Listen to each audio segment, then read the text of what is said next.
रायजो राजा नोंथांमोन साफ्रोमनिसिमबो दिनैहाय अक्ट'बरनि 20 तारिख दिनैहाय मोनसे बेबायदि आपडेट लाबोनो थाखाय गोसो जाबावबाय। नोंथांमोना नायलांदो आरो लोगोसे जोबजासे नायनानैहाय होदो जाहाथे माने गोदान गोदान आपडेटफोर लाबोनो हायो नोंथांमोननि गेजेरावहाय। दायो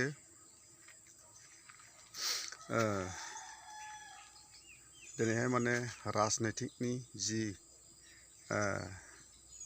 फुंखा राजनितिकनि फुंखाफ्रा बारनि फुंखाफ्रा दायो माने मैखोम बारगासिनो दं आरोखि।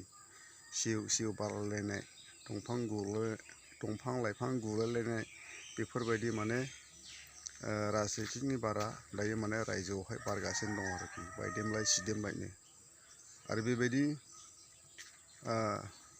बारनायनि गेजेरजों दिनैहाय माने दिनैबो माने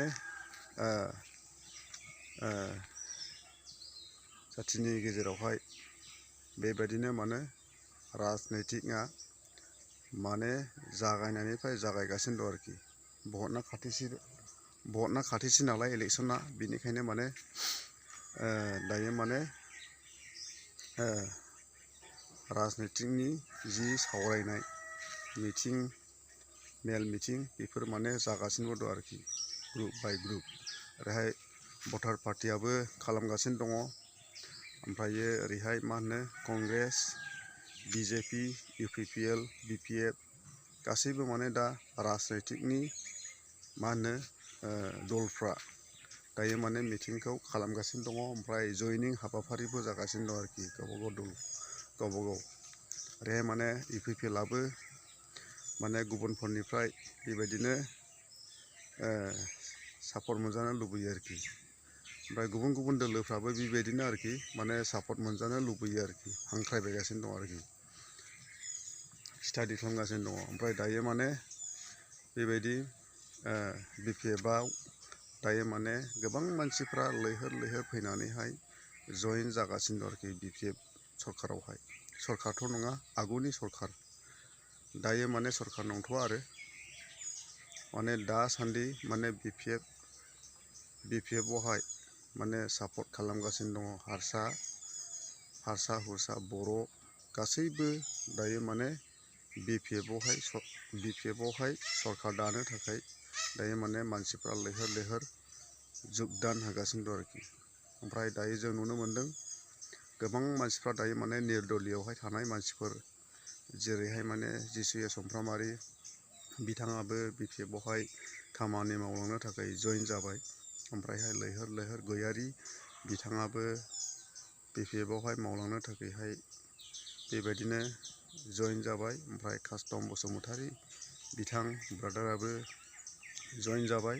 मानोना बिसिनि जयेन जानायनि खारना जाहैबाय BTCआवहाय माने बेबायदि माने गोख्रों बेबायदि सरकार दानानैहाय मोजां बेबायदि सोलिनांगौ, सरकार सोलिनांगौ।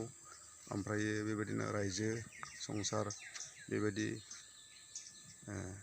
सरकार दानानैहाय बेफोरबायदि मैखोम बर'नि जायगायावहाय मोनसे जाथिनि गेजेरावहाय डेभेलपमेन्ट जौगानाय बेफोरबायदि लाबोनो थाखाय दिनै गोबां मानसिफ्रा जुगदान होदों आरोखि BPFआवहाय। ओमफ्राय जों नुनो मोनदों दिनैहाय माने उदालगुरिनि ओमफ्राय बे उदालगुरि BJP नेसनेल पार्टिनि केन्डिडेट बिरदाव बसुमतारी ना मामोन टाइटेलखौ आं बावबाय।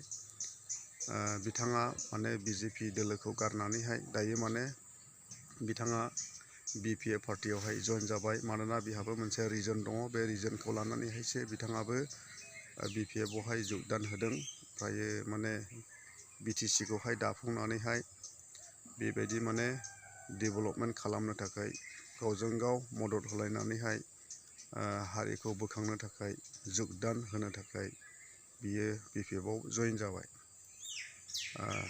जोबोद गोजोनथाव खौरां। आरो दिनैहाय मानो BPFआवहाय जयेन जादों होननानै बुङोब्ला सिगांनि समावहाय जेरैहाय माने डेभेलपमेन्टखौहाय BPFआ लाबोदोंमोन बा हाग्रामा सारा जेरै माने डेभेलपमेन्टखौ BTC आव लाबोदोंमोन।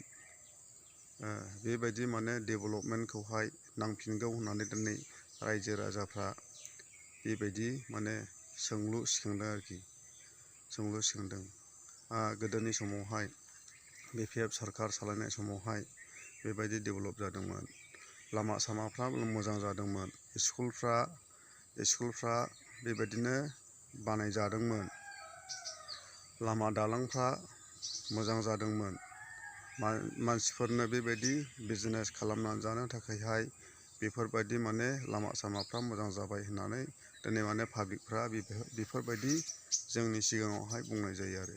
बेनिखायनो दिनैहाय माने रोजा रोजा मानसिफ्रा दिनै BPF आवहाय जइन जाफैदों आरो। दिनैहाय माने BTR सरखार सालायनाय लोगो लोगो दिनैहाय माने डेभेलपमेन्टखौ जेबो नुयिलाय दिनै पाब्लिकफ्रा इनायनो गाज्रि मोनदों आरो, दुखु मोनदों। जब कार्डनि स्किम गैया, ओमफ्राय खुन्दुं बायदिसिना अनेकथा बेफोरबायदि हाबि जाबि फिसा फिसौ बुस्थुफोरखौहाय दिनै गोरिब गुन्द्राफ्रा मोनोमोन, बेफोरखौबो मोनले, जेबो मोनले। बिनि थाखाय दिनैहाय माने न' गंसेबो सेंसन खालामनानैहाय होनो हाला। बेनिखायनो दिनै पाब्लिकफ्रा माने जांख्रिखांदों, स्टाडि खालामदों। रायजोआवहाय गुबुंले बेफोरबायदि माने दावराव दावसि, बुथारलायनाय, इनकाउन्टार खालामनाय, मालायनि आखाइयावहाय पावारखौ हगारनाय, जेरै माने